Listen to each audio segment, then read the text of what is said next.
Despite what their moms told them, they just aren't talented enough for radio. Unfortunately, anyone can have a show these days. Sean. Well, I'm pretty hard to figure out sometimes. In fact, I can't even figure myself out sometimes, so don't you try to. Joe. You're an idiot and really a disloyal person. This is the Cuse Militia. Those two unapologetically biased, orange-blooded homers, Sean and Joe. It's the most bullshit thing I've seen in 30 years. Welcome, orange men and ladies. Happy Sunday. This is the Cuse Militia with Sean and Joe at Cuse Militia on the socials. Go there. Join the militia. If you are listening on Deezer or YouTube, there's many platforms where you're only going to get the UNC preview due to some storage issues that we had on one of the uploading systems. So if you want the whole full show with the Georgia Tech postgame and the fan feedback, head over to Stitcher, Google Play Music, iTunes, obviously, on Apple, and all of the other major platforms. They will have all of that. So with that said, this is your UNC preview. All right, North Carolina is 15-8, 9-5 in the ACC. The all-time series with UNC sits at 14-5 in favor of the Tar Heels. After going on a 10-game losing streak, Syracuse did beat UNC last year in the first round of the ACC tournament, 81-53 before all of that was canceled. But the last time they played, 81-75 loss for Syracuse. Guerrier with 23 points and 11 boards. A close game earlier this season, but the boards were the difference. Syracuse was negative 17 when everything was said and done. Baycott and Brooks, they killed us earlier in the year in that game. 31 points and 22 of North Carolina's 48 rebounds. Both of them sit at the top, still averaging the most points for the Tar Heels, both in double digits, 10 and 11 respectively. They've won 4 out of their last 6, starting with a win over Duke on February 6th. Last night, they did defeat 11th ranked Florida State 78-70. They did have a Marquette loss in there, but it is what it is. Still 4 out of the last 6. And just for the record, I feel like Florida State is probably the best team in the ACC for what that's worth. North Carolina is currently 34th in KenPom rankings and 42nd in the net rankings, making this a quad 2 game at home. Joe, another team hitting their stride right when it matters. North Carolina is coming off of a huge win against Florida State. As of right now, I have not heard of any plans for fans at the Dome. We had looked forward to this as an edge that we haven't had yet this year, and we were hoping to get this in the last 2 games. It doesn't look like it's going to happen at this point. And after watching the loss to Georgia Tech, I just feel like there's a lot of things that need to be cleaned up for Syracuse in one day to pull off a win even at home. What do you think? Yeah, well, we really gave this game away earlier in the season when we played them down in Chapel Hill. To have it that close and be negative 17 and to shoot the way that we did against a team that's pretty good at defense. I mean, they're 22nd defensive efficiency team according to KenPom in the nation. So it's definitely a team that goes deep. They play pretty much 10 guys every single game. Earlier in the year when we played them, I think they had 7 different guys score 7 points or more. So they pass the ball around and they get the ball to the open shot and to the mismatches that they have. And obviously, we know with us, with the rebounds and the trends as far as we're concerned, that it's basically that's what it's going to be. We got Sharp in foul trouble last time, so we didn't really have to worry about him too much. But Baycott and Garrison Brooks both had double-doubles against us. And that's pretty much going to be the game on how we guard them. And, with Brooks being able to make that mid-range jumper at the free throw line and Baycott just being so big down low, being able to get that pass or just the rebound, that's really going to be the biggest key. And I have to imagine that we're going to suck in the 2-3 zone to try to stop that, which then turns into the next key of how well are their guards going to shoot. The only reason we lost was because of rebounds and the offensive rebounds and just how easy they had it around the rim. So that's really just going to be the difference. Yeah, and when it's negative 17 on the boards and you keep it that close, I mean, gosh. And that was early in the season. It was one of our first ACC games, wasn't it? It was like Boston College and then UNC, if I remember right. But I remember thinking at the time, man, if if we clean the boards up, obviously, I think we win that game in Chapel Hill. And at this time, right now, as we talk, 6 weeks later or whatever it was, I don't know, man. I'm down. I'm down and out with the Syracuse basketball thing. I'm deflated, but I don't think this is a terrible matchup. I really don't. They've just got to be more efficient. What bothers me, what makes me think like a pessimist, is what I saw against Georgia Tech and how bad it was. But like we said, Kadari and Dolezaj don't usually have games like that. Right. So, with that said, anything's possible, and I always think anything's possible. But it's tough. It's tough. When you have when you have big men that can, like Georgia Tech, for instance, right? For the most part, they had a couple guys that could neutralize our big men on as far as how well they played offense. Guerrier obviously struggled in the first half. Dolezaj was in foul trouble the whole game, so we really didn't get to see that. But they had guards that could guard our guards. And I don't see the North Carolina guards as Alvarado and DeVoe. So I would agree. So what you're saying is the 14 times we turned the ball over, leading to 28 points for Georgia Tech, is something that's most likely not going to happen twice in a row. Well, North Carolina can make it. Like I said, North Carolina can make it ugly. When you look at the Florida State game, they just won. Again, Baycott and Garrison Brooks, their big men, really didn't even play that well. The scoring was spread out. Kessler came off the bench and had a good game, but the turnovers like 21-17.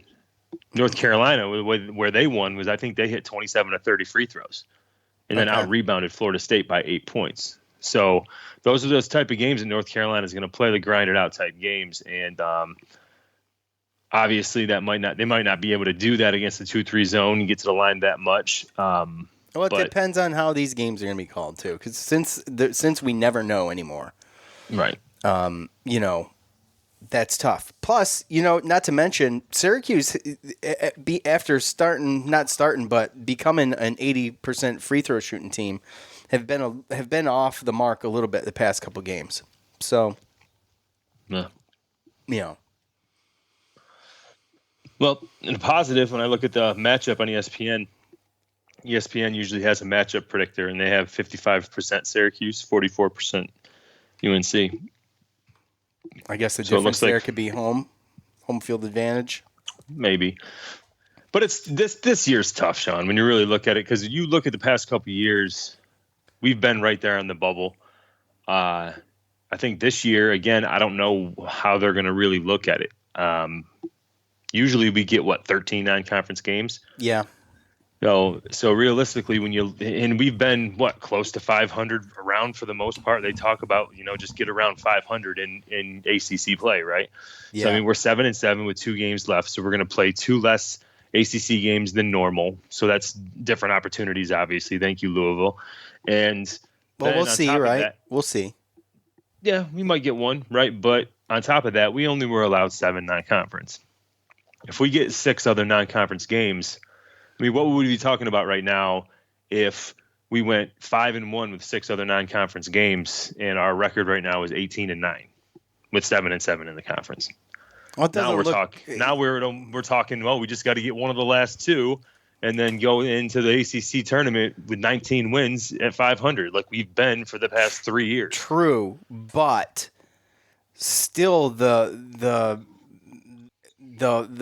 season as a whole, you're still 0-6 on quad 1 wins. You're still, without knowing who we would play and where it would be, we're also not really taking home any trophies from the road. So, I mean, I understand it's been one of those. It's been difficult. It's been a struggle, and there's some teams that stayed healthy, and obviously, I think have risen to the top. I mean, Florida State has done a tremendous job. Have they even had a pause? Did they have a pause? Florida State? Yeah, this Yeah. Did they? Okay. Certain teams have. There's been random number, and that's, again, right now. I mean, you have Florida State, teams like Florida State, Virginia Tech, they've only played 13 games. Pittsburgh, 13 games. You know, you look at Miami, they've played Louisville. 17. How many has Louisville played? 12. Yeah. I mean, and what are they, like 36th or 37th in the net? I mean, I don't know after that loss. No, I mean, at this point, not playing games looks like it helps as far as those ratings are concerned. And if you not playing games is because they beat Duke last night. What am I saying? Louisville. Oh, right. No, I get that, but I'm just saying you don't know where they would be if they had these games that they were supposed to be playing. You know, just because. I know that's what's so difficult about it, but at the end of the day, you got to do you. You got to this year more than any other. You've probably had control of your own destiny more than any other year.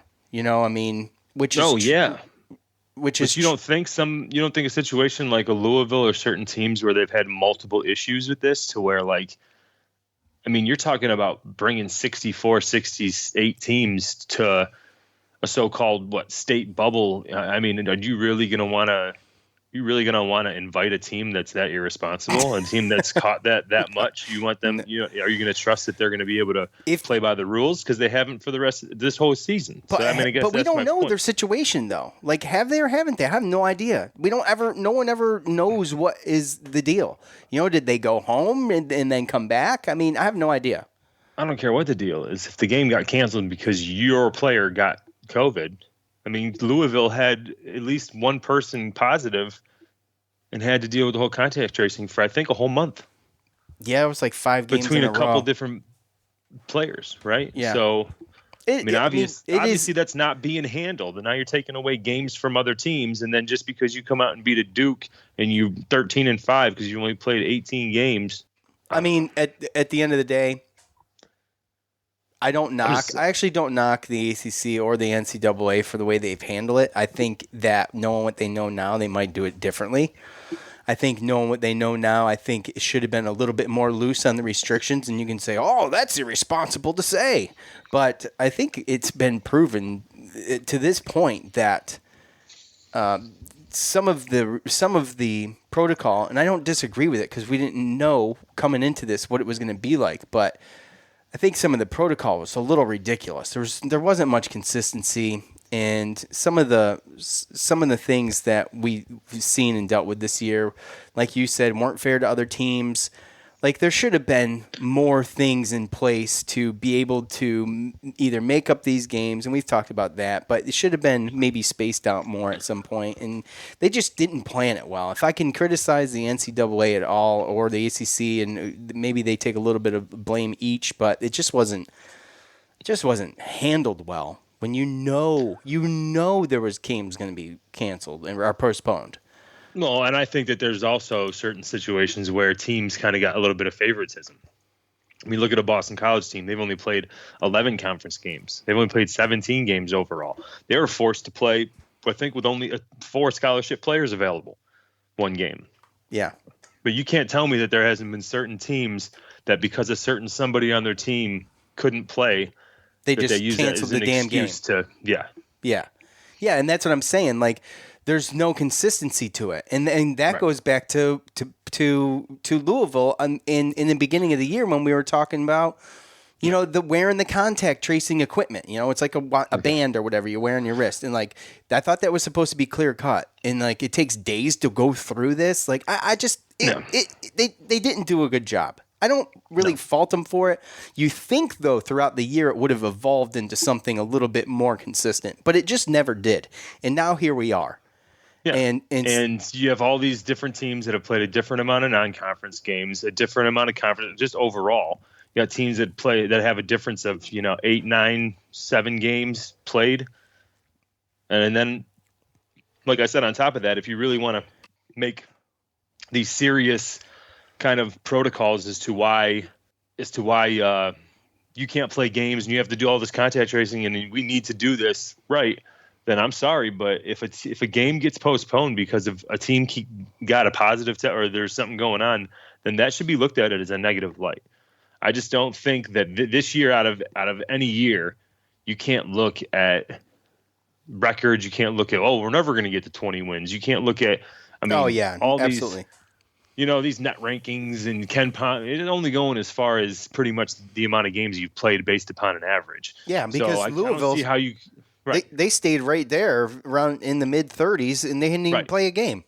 Right, and it was all their fault.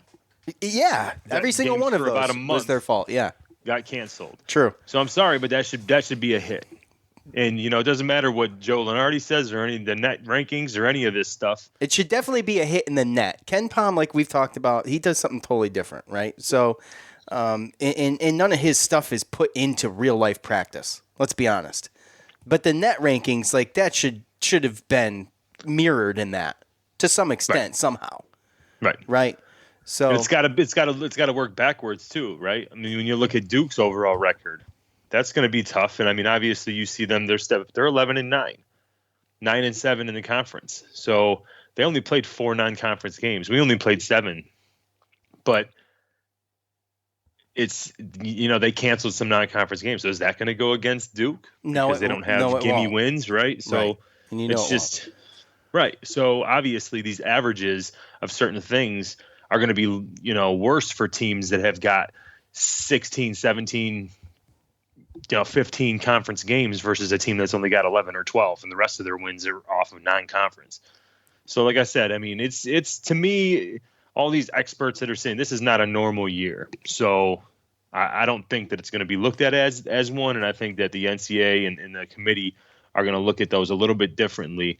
And like I said, as far as previous seasons go, I know that Syracuse wants to be this, that, like. We're in the same position right now. I'm looking at, as far as I'm concerned, that we have been in the past 2-3 years. 500, and we just need a couple wins to try to figure it out. And in my opinion is, we still need something. I mean, if I'm just trying to be honest. But we can't look at it as a normal year. Like we need to get the 2021 year. I'm not even looking at numbers. I'm looking at the wins that you have, and it is what it is. And I understand. Let me correct me if I'm wrong, Joe. But Syracuse never was Syracuse's fault for any of the games that they had postponed, and they did play without Buddy for 2 games. Isn't that right? So we played. We played without one of our best players for a couple games, and we never had to cancel on another team or postpone on another team because it was our fault. It was always another team having to postpone on us because they don't have their house in order. And like to your point, it seems legit to me and you, but is the committee going to look at it? And it's politics in there too. You talk about this every year when, regardless of COVID, we talk about this every year. And so I don't. And that's where you can argue that out of any year, this is a year where a committee can pull some fast ones and kind of explain. They could make any excuse because it's not even going to be even. Right. So realistically, they could really just look at it like, we got a chance to basically put in the best teams or the most exciting teams because they could make any type of excuse for any reason. I mean, they usually do anyway, but they usually do anyway. Correct. As long as we get close to the bubble and there's a reasonable situation where you can maybe, kind of explain why we made it, then you never know. Because obviously, like you said, it comes down to the money and the ratings and politics, and that. Anybody that looks at our team knows that we have a talented, dangerous team. We just haven't put it all together. I think that there's a proven leader. Yeah, and this would not be a team that anyone would want to see in the tournament. I mean, I don't think so, but we haven't really shocked anybody other than Virginia Tech. But here's the thing. To your point, I'm not trying to just disagree with you because it's fun. But I was texting with James, and I just said, I think that there's a lot of talent on this team. They just don't play as a unit. And it's just been what's missing other than Sidibe dealing with the cards that we're dealt right now. That's the thing that's missing, in my opinion, is that they're just not a cohesive unit. And I think that's what they're missing. And if Well, I it mean, could, obvious. the talent's there. I mean, you look at Buddy, even Joe. I mean, come on, Joe's talented. Like I don't even want to hear it. Like he's talented. Buddy's Right. obviously talented. We've seen him go off. Alan Griffin's talented as hell, and Kadari Richmond and Marek and look. I mean, as you would call them. I mean, we saw it yesterday, right? As you would call them, Wake Forest. I mean, or Georgia Tech. Have I said that on air ever though? No. Yeah, ever? Yes, but not Have today. I? Oh, Not okay. today. Not today. Well, good. Just looking at Alvarado. Like, you watched that Georgia Tech team, you knew exactly who that leader was on their team. Absolutely. Who kept the fire going no Right. matter how He bad the fouls play out. or- He fouls out. He huddles his men. He's like, look, I'm out of the game, guys. This is what we need to do. There's X amount of minutes left. This is what we need to do. Then he's on the Mark bench falls cheering out of the coach game. He whole just time. gets up and walks to the bench. No one huddles up. It's just like, you know what I'm saying? It's like, Right. obviously, that's the disconnect in the team. Obviously. And Alvarado, dude, he's a pesky mosquito, but he's freaking, he's awesome. I would take player. him in a second. Yeah, he's Yeah. a player. Yeah, hell yeah. That's that effort. He's always been that since his freshman year, true freshman year. I remember him for the last 4 years. One of those players that you're just sick of. You want to see leave. Yeah, like it just never seems like he's ever going to be able to But graduate. that's the guy that you want on your team every Hell single yes. time too. Hell yes. So, I mean, you saw what he meant to that team yesterday, and he barely didn't scored. So also notice real quick, his body language on the bench after he fouled out. He was up slapping towels around. He was freaking raised. How was Marks? Sitting there pouting. No offense, but that's what he was doing. And he's a senior now. I know he's been maybe some language barriers and maybe a little bit more quiet spoken, and he's really not been the It's a leader type of personality guy. thing, sure. He does his leadership and his talking on the floor, but again, he does show that effort. We don't have to worry about that with Mark. Absolutely. But we just don't have that guy. And like you said, there's certain instances where it just doesn't look like. I mean, I think usually Griffin is all right on the bench, but Joe doesn't seem like a great bench guy. No. Buddy, I don't know, maybe mediocre. I can't really remember, but I do remember Alan Griffin. I've seen him when he's wanting to come in. You can tell. He's standing. He's not sitting. Yesterday, yeah. Yes, exactly. Yeah. So but you don't see that. You see Quincy get flipped over and take a hard fall, and you see Alvarado run up after he realized that Alvarado and Usher. Yeah, Two Georgia Tech players. two Georgia Tech guys. He landed, and not one Syracuse player went over to help their player up. So, again, Which we talked about in fan feedback. yes, we did, and that's the kind of thing. I mean, you had Alvarado running over and picking up A Syracuse player. an opponent. Yeah. Versus one of our guys. So that's the disconnect. That's the stuff that you want to see taken care of. You want to see a team go out there and have each other's backs and play for each other and not care about scoring. And even if they don't score, still know that you're going to be down there playing defense and putting in that effort and trying for one another. And that just doesn't happen. And it's blatantly obvious. And to Mahir's point in fan feedback, if you remember, he talked about those New York City guys, the pass first point guards, the unselfish play, the doing all the little things, not worrying about how many points they're racking up. Those are the guys who are true leaders and true MVPs of their team. Because Alvarado can score when he needs to too. But if he could see it, if he sees an opportunity for some guaranteed points, he's going to pass that ball off. So you could tell he was complete floor general yesterday, and he led that team. Sorry I missed you yesterday, Mahir, by the way. Yeah, Joe, late to everything. That's okay though. We'll maybe I jumped the gun a little bit. I got a little antsy. I wanted to get in after that. Let's be honest. There was a miscommunication because I probably jumped the gun. But I did want to get in there right after the game. So I thought, I'll get in and I'll set everything up. Joe will be on. It was probably going to take a little bit to get calls, and boom, they started coming in. So anyways, we only did two because when you guys call, I want you guys to talk. I want to give you the floor.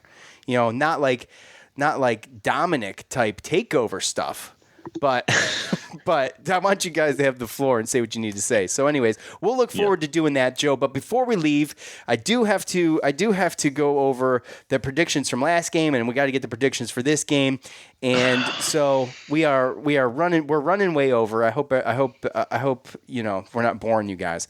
So we went down a rabbit hole just now. But it happens. So you had 70-65 Syracuse. I had 78-70 Georgia Tech. Obviously, I didn't get the score right, but the spread I put at 8 points was actually 7 points. Not bad. I'd take that again. So that's 3 in a row for me.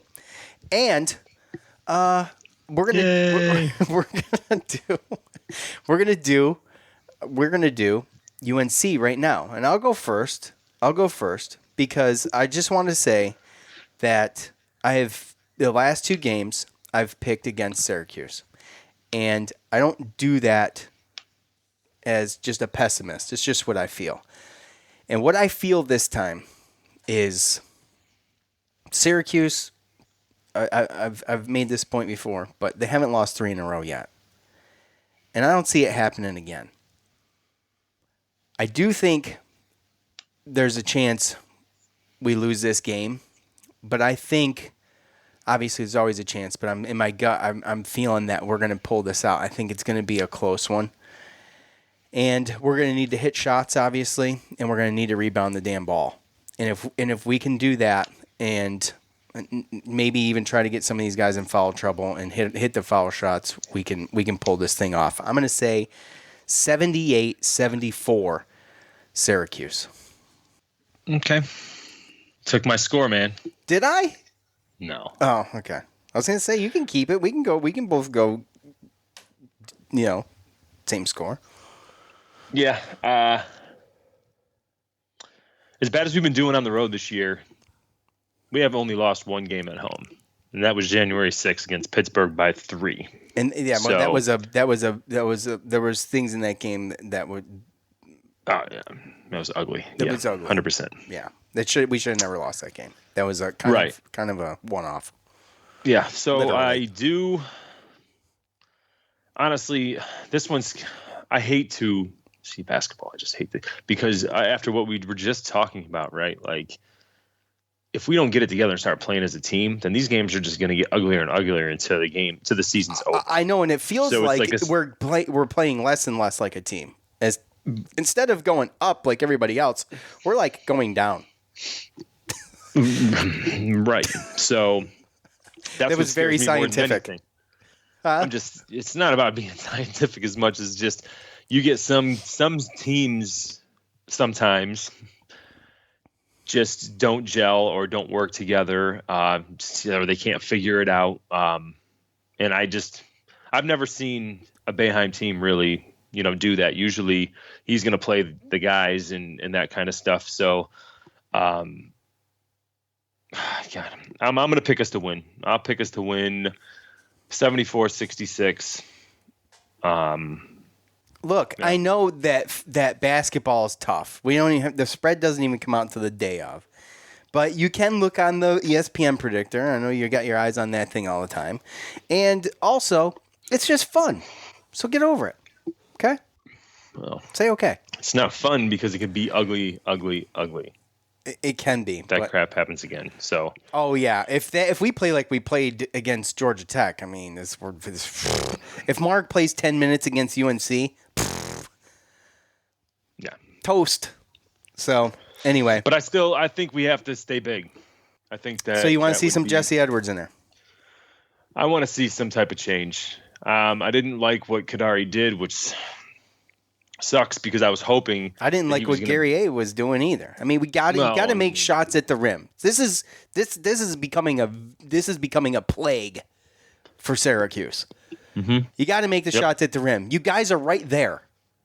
I mean, I think at this point we've tried. So he says, okay, we got to put Mark in there because it gives that's our best chance to win, or we have to do this, or we have to start Joe because Kadari has these issues and everything. I think that he likes to use Mark for his quickness. He's a little quicker. But at some point this year, but you see where we are. Like obviously a Georgia Tech team. I do think that barring some early calls and some bad calls, I think personally, my opinion against Mark, took him out of the game. That's everybody's opinion. I mean, anybody can look at that game and be like, dude, 10 minutes, 5 and fouls. then Kadari, I mean, like, again, yesterday was a winnable game, and I was hoping that Kadari was going to be able to come in there. I talked about in the preview about I thought that they were going to have Alvarado on Kadari, and they didn't. They actually put a forward on him, but I still thought that he got to the floor. I mean, he made that DeVoe fall that one time and went and then just missed the layup. I mean, he was getting there. He just wasn't finishing, and we needed him to do that. So I hope that they can work with him, get his confidence. I think what we need to do really realistically is we just need to throw out this is what we need to do to get a chance, or gives us the best chance. Like, they got to try something that they haven't tried yet. Like, don't just say we can't start a big man because Sidibe's not there. Like, Jesse Edwards played a decent game. Put him in there and start. Start him. Start Guerrier. Start Dolezaj. It's kind of, what do you have to lose? You know, like, have Joe and Griffin come off the bench because you got enough offense. You feed it down to those guys. You don't need Edwards to be an offensive guy. You don't need Kadari to be an offensive guy. If you got Buddy and you can feed it down to Guerrier. No, and you got Edwards grabbed 8 boards yesterday. So yeah, and you know, look at the matchup that it goes against, and he missed at least 3. Right, this team plays 3 yards. I mean, I know they got a little bit of height as far as guards go, but I like Quincy Guerrier. I mean, if you start Jesse Edwards and you start Dolezaj and Guerrier with Kadari and Boeheim against, especially like this North Carolina game, then Boeheim's going to have a little bit of a height advantage in his matchup. Kadari's going to have a height advantage in his matchup. Quincy's going to have a height advantage in his matchup, and he's going to, I mean, Quincy against 6'7" Leaky Black, who's a guard. I mean, I like my chances there. Right. So you're going to force Roy Williams' hands to put in bigger guys versus not having 3 guards. And I mean, why not try something different? At this point, we know what we have with how we've been playing and the rotation that we've been using. So at this point, we know he's not going to change the defense. We know he's only going to press when we need to. So why not just throw a different lineup out there that throws people for a loop? Go big. Yeah. What do you got to lose? They're definitely not going to be ready for it if you start it off like that. Yeah. And if Edwards gets in foul trouble, then you can move over Dolezaj. You bring in Griffin, right? You go back to what you were doing for the whole year, basically. Right. Yeah. So, all right. Look, I thought that this was going to be a shorter episode for me and Joe on the day of because we had pre-recorded the live fan feedback stuff, but here we are. All right, I want to thank everybody who stuck with us and hung out with us for this entire show. I want to thank eBay Sneakers. I want to thank Bet Online. For Joe, I'm Sean. We're out. Peace.